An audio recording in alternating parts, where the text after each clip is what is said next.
Hello, wonderful people. How are you all doing? Yeah, it's me again. I'm so glad to come your way.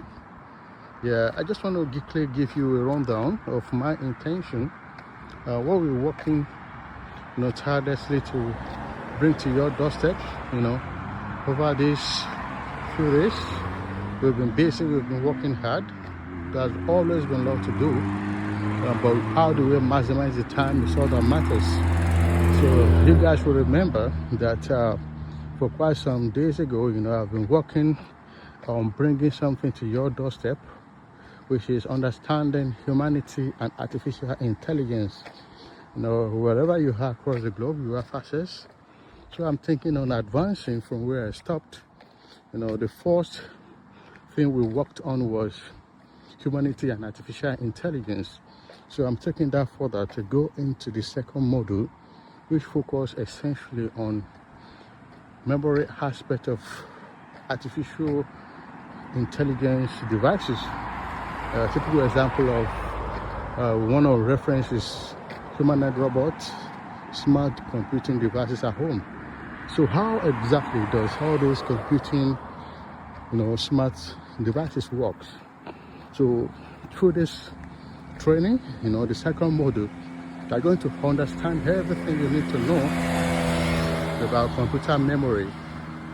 If you think about computer memory as just a storage device or storage compartment where a computer store information and retrieve information and update information, you are not far from the truth. And if you think of it as the processing capacity of the computer, where processor works on information, you're also not far from the truth. But how computer being able to, humanoid robots being able to keep track of information, update information, act on information that is gotten, and acting intelligently, execute sequential tasks, perform various operations. And again, that people are so worried and troubled about, artificial intelligence is taking over our jobs.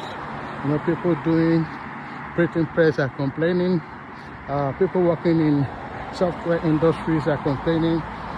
Thousands of people have been laid off because of this AI. Is AI actually an enemy to humanity?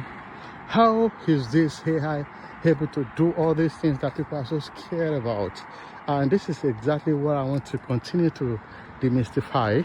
And again, another good important part which we're going to learn about why the contention over certain countries that have large deposit of these mineral resources that are being used in producing these computing devices and memories. So I'm going to be walking you through how all these things are produced from the nature, abundance of natural resources that God has created. God is the Almighty, is the greatest scientist in life. God is more than scientists. God is more than all of them, but He has given us resources to work with.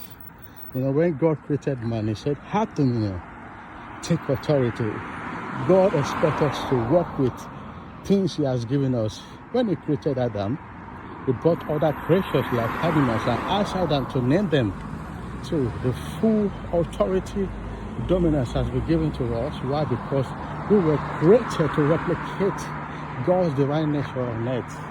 As spirit being, having earthly experiences, flesh, body, to lord over other things, representing God. That's why the scripture says we are God's ambassadors here on earth. So we have the nature of God, the creative power of God, the spirit of God that dwells in us, and the ability to process information, to create things, inspiration that comes from the Almighty, empower us to be able to do things. Jesus often called them. He said, I've told you that ye are gods. If you don't believe, you will die like ordinary men. So now, the idea that we are able to create things, create computing devices, conquer the air, conquer the sea, harness resources together, bring out, finished products that makes life easier for us, is a good thing. But an ungenerated mind that has not fully been transformed, can harness those opportunities together to harm humanity. And that is where we have to understand the balancing, that there is a spirit of God and there are evil ones, that try to enslave people. We have them all around. People are being cruel. People extort people. You employ someone in your company, this is like the engine room of your company. But you know that if you give this guy soft hand, reward him accordingly, he might leave you. So you become selfish. And that is being translated to how some of these billionaires are thinking. Yeah, if I don't do this, I'm going to crash.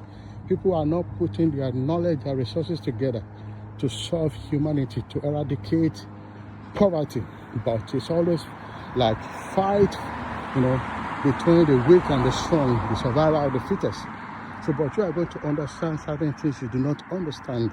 And that is the essence of this video, which I'm about to make. So I encourage you to get yourself ready and make sure that you watch the video. It's coming soon. See you till then. Shalom.